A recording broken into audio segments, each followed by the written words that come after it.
किसी ने कहा है, ये किसने कहा मेरे को आज दिन तक मालूम नहीं चला, पर किसी ने कहा है कि जो मस्त रहता है वो कभी स्वर्ग में नहीं जाता, बल्कि जहाँ जाता है वहीं स्वर्ग बना देता है। तो मैं आपकी महफिल को स्वर्ग बनाने की कोशिश करता हूँ। भाई साहब ने जो धक्क के साथ भक्क मिलाया है,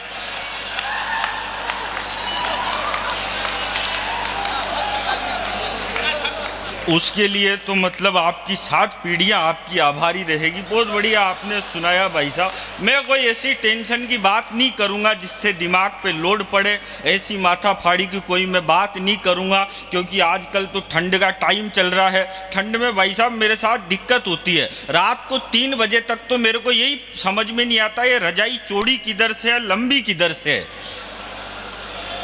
तो आप आनंद के मूड में आ जाओ, मैं कोई टेंशन की बात नहीं करूंगा कि लड़के टेटू पर टेटू गुदवा रहे हैं, लड़कियां झुमके पर झुमके लगा रही है, और जिनको झांसी की तलवार उठानी थी वो रील्स पर ठुमके लगा रही है। ये जो भाई साहब आप फोटो खींच रहे हो ना, खींचो, लेकिन ये जो फोटो खींच रहे हो ये जमाना गया, अब नया जमाना आ गया। अब हम लड़के तो कम करते हैं यूज, ये लड़कियां ज़्यादा करती है। अब इनको फोटो खींचना हो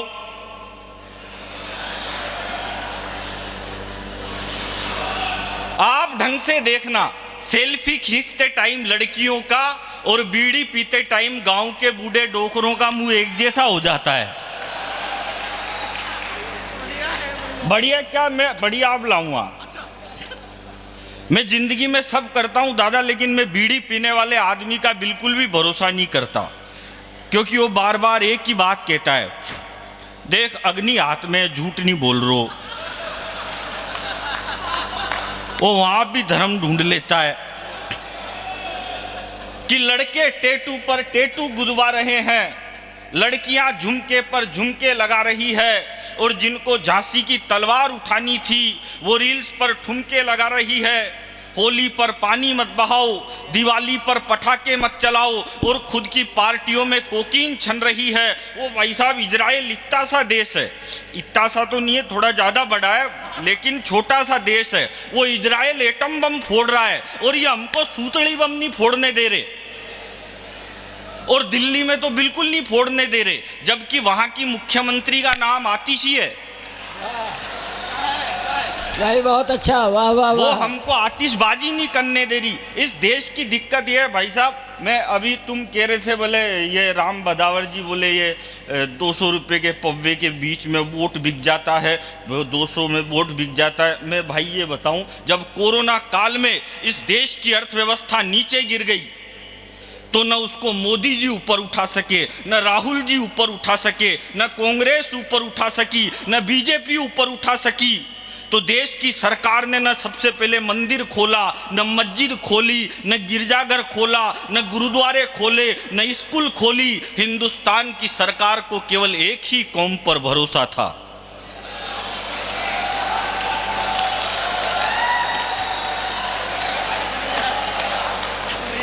और देश की सरकार ने सबसे पहले खोले तो दारू के ठेके खोले, और हिंदुस्तान के लोग इतने देशभक्त निकले, इतने देशभक्त निकले, एक ही दिन में 2200 करोड़ की दारू पी के वर्ल्ड रिकॉर्ड बना दिया।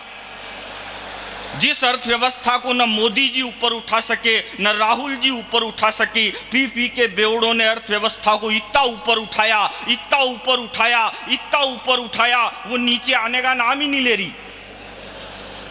बहुत सारे तो अर्थव्यवस्था ऊपर उठाने के चक्कर में खुद ऊपर उठ गए। तो कोई बात नहीं, अब तो हमने भाई साहब इतनी तरक्की कर ली, इतनी तरक्की कर ली, अब तो हमने चांद पे झंडा गाड़ दिया। अब पाकिस्तान वाले भी फक्र से कह सकते हैं कि चांद हमारे बाप का है।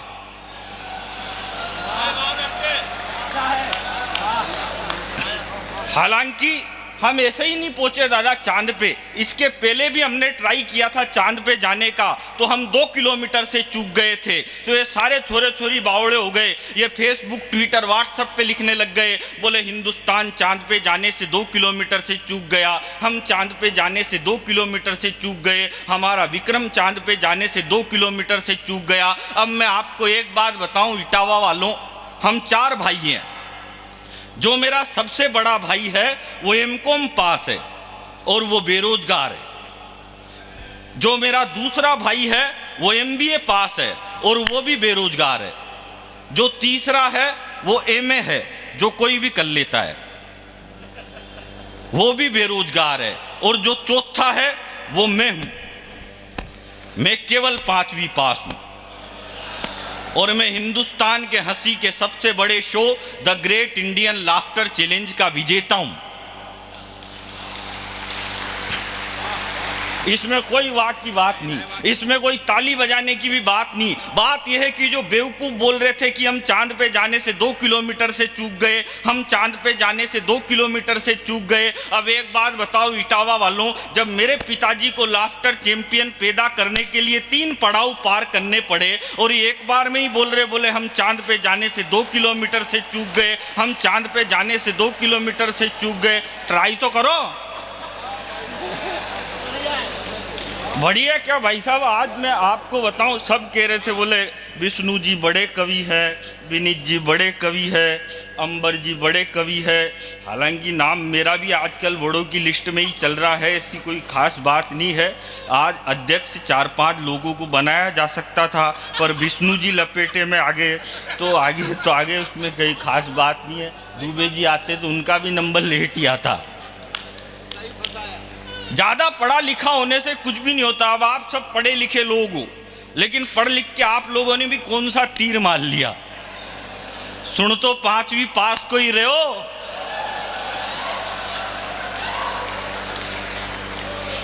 जब याकूब मेनन को फांसी हुई तो इस देश का पढ़ा लिखा मीडिया बोले याकूब मेनन को गलत फांसी पे लटका दिया, याकूब मेनन के साथ अन्याय हुआ।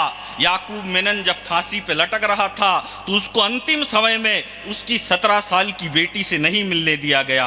यह बहुत दुखद बात है। यह कौन बोला? मुमताज जी, ये देश का मीडिया बोला, पढ़ा लिखा मीडिया बोला। तो फिर उसके बाद मैं बोला, मैंने कहा एक बात बताओ रे चोटों, जो आदमी 22 साल से जेल में बंद है,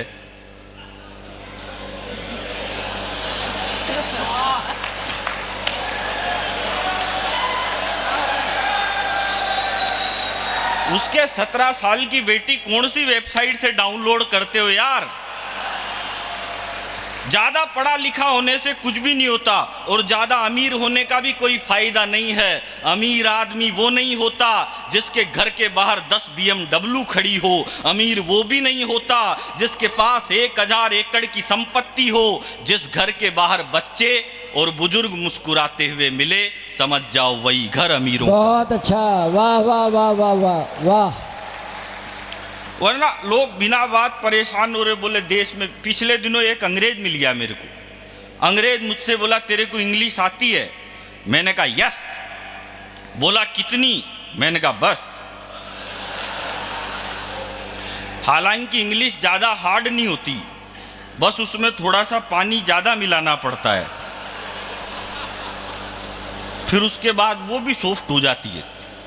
और लोग बिना बात कह रहे बोले विकास नहीं हो रहा, विकास नहीं हो रहा। आप ट्रेन के बाथरूम में जाना भाई साहब, उसमें जो डिब्बा होता है ना, उसको भी चेन से बांध के रखना पड़ता है। लोग उसको भी चोर के ले जाते हैं। अब मैं एक दिन हिंदुस्तान की ट्रेन के बाथरूम में गया। बाथरूम में जाने के बाद जैसे ही मैंने सांस्कृतिक कार्यक्रम किया और कार्यक्रम के बाद मैंने जैसे ही डिब्बा अपनी ओर खींचा, तो भाई साहब वो डिब्बे की चेन इतनी सी, वो डिब्बा अपने मुकाम तक आने का नाम ही नहीं ले रहा था। तो मैंने 139 पे फोन किया, तो फोन एक लड़की ने उठाया। लड़की जैसे ही फोन उठाया, मैंने कहा मैडम इस डिब्बे की चेन इतनी लंबी तो करो कि अपने मुकाम तक तो पहुंचे। तो उधर से आवाज आई, इंद्र नांद्र किंद्र कोटियार तिंद्र नांद्र वड़क्कले। मेरे समझ में नहीं आया। मैंने दोबारा फ़ोन किया तो एक लड़के ने फ़ोन उठाया। मैंने कहा भाई साहब इस चेन को इतना लंबा तो करो कि अपने मुकाम तक तो पहुँचे। तो उधर से आवाज़ आई, भाई साहब चेन इतनी सी रहेगी, आपको दिक्कत है तो मुकाम को थोड़ा आगे खिसका सकते हो।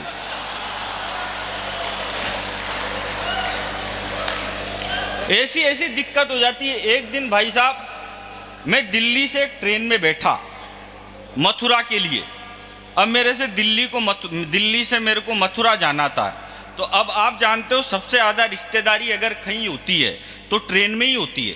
तो मैं जैसे ही बैठा तो एक दो आगे बोले, भाई साहब कहाँ जा रहे हो? मैंने कहा मैं मथुरा जा रहा हूँ बांके बिहारी जी के दर्शन करने के लिए। तो बोला भाई साहब आप गलत ट्रेन में बैठ गए, ये ट्रेन तो मथुरा में रुकती ही नहीं है, ये राजधानी एक्सप्रेस है, ये डायरेक्ट कोटा जाके रुकेगी। और मैंने कहा तो गड़बड़ हो गई, अब तो मेरे को कोटा जाके वापस आना पड़ेगा। तो बोला भाई साहब इतनी भी टेंशन की बात नहीं है, ये ट्रेन मथुरा में रुकती नहीं है, लेकिन ये ट्रेन मथुरा में थोड़ी स्लो हो जाती है। तो जैसे ही ये ट्रेन मथुरा में थोड़ी स्लो हो तो आप एक काम करना, एक पाँव बाहर निकालना और कूदना, और कूदो तो थोड़ी सी स्पीड मेंटेन रखना। अब जैसे ही मथुरा का स्टेशन आया तो दो चार आगे मेरे को उतारने के लिए बोले भाई साहब कूदो। अब मैं कूदा, कूदने के बाद मैंने स्पीड बढ़ाई तो मेरी स्पीड थोड़ी सी ज़्यादा फास्ट हो गई। इतनी फास्ट हो गई कि मैं दौड़ते दौड़ते आगे वाले कोच तक पहुंच गया। तो आगे वाले कोच वालों ने मेरा हाथ पकड़ के मेरे को डिब्बे के अंदर खींच लिया। और आपकी तालियां ठा के तो इस बात पे आए, वो खींच के यूं और बोला भाई साहब आपकी किस्मत अच्छी थी, वरना ये ट्रेन तो मथुरा में रुकती भी नहीं है।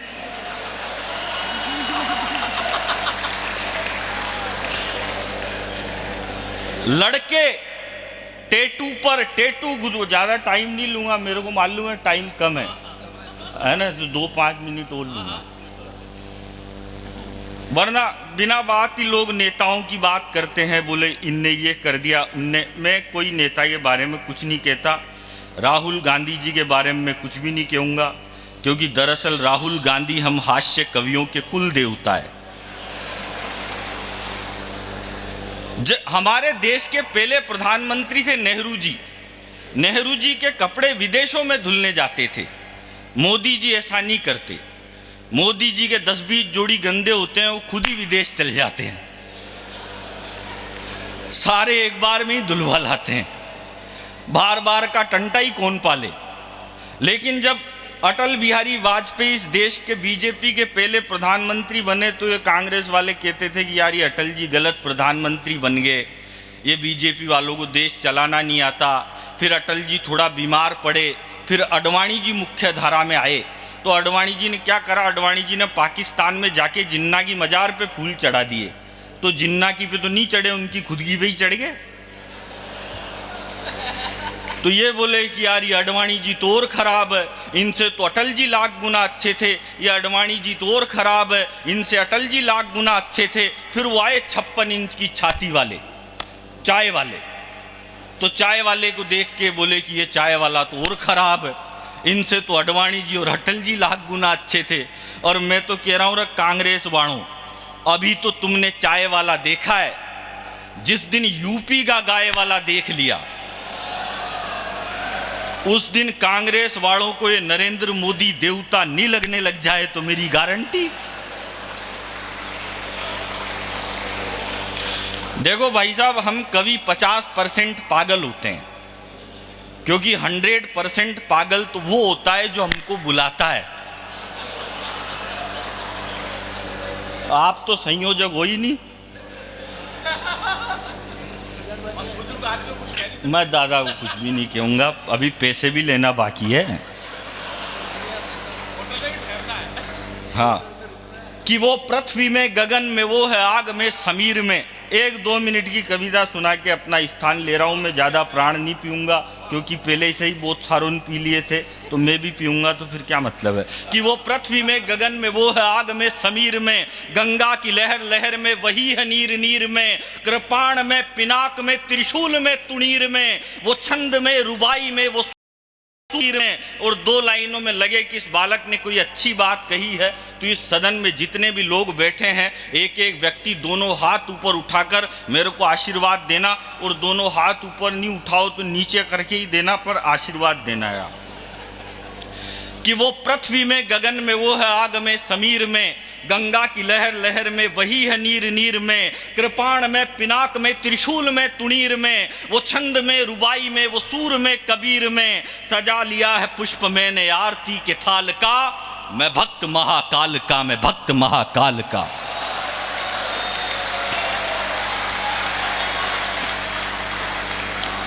वो पृथ्वी में गगन में वो है आग में समीर में, गंगा की लहर लहर में वही है नीर नीर में। तानसेन गाता था तो हिरण आते थे, और हम गाएंगे तो यही मिल रहे हैं हमको तो अब। वो पृथ्वी में गगन में वो है आग में समीर में, गंगा की लहर लहर में वही है नीर नीर में, कृपाण में पिनाक में त्रिशूल में तुणीर में, वो छंद में रुबाई में वो सीर में कबीर में, वो सीप में वो शंख में वो फूल में वो शूल में, मयंक की आभा वही वही धरा की धूल में, निर्माण में निर्वाण में खुशी में और आह में, वो धमनियों की धार में वो रक्त के प्रवाह में, ब्रह्मांड में पुलकित रहा आलोक जिसके नाम का, मैं भक्त श्री राम का, मैं भक्त श्री राम का। और अंतिम 4 पंक्तियां आपको सुनाता हूं कि ब्रह्मांड भी थर्रा उठा कोदंड के प्रहार से, ब्रह्मांड भी थर्रा उठा कोदंड के प्रहार से, सागर भी सूखने लगा जिसकी भुजा के वार से, ब्रह्मांड भी थर्रा उठा कोदंड के प्रहार से, सागर भी सूखने लगा जिसकी भुजा के वार से, दहाड़ सुन पहाड़ रास्ता टटोलने लगे, मेरे प्रभु ने छुआ तो पाषाण बोलने लगे, हवाओं में फिजाओं में गवाक्ष पर कपार लिखेंगे नाम गर्व से, आकाश के ललाट पर और दशो दिशा गुंजित रहा, पुरुषार्थ जिसके नाम का अवधपुरी में बन चुका है भव्य धाम राम का, दशो दिशा गुंजित रहा पुरुषार्थ जिसके नाम का अवध। बहुत बहुत धन्यवाद, बहुत बहुत आभार आपका।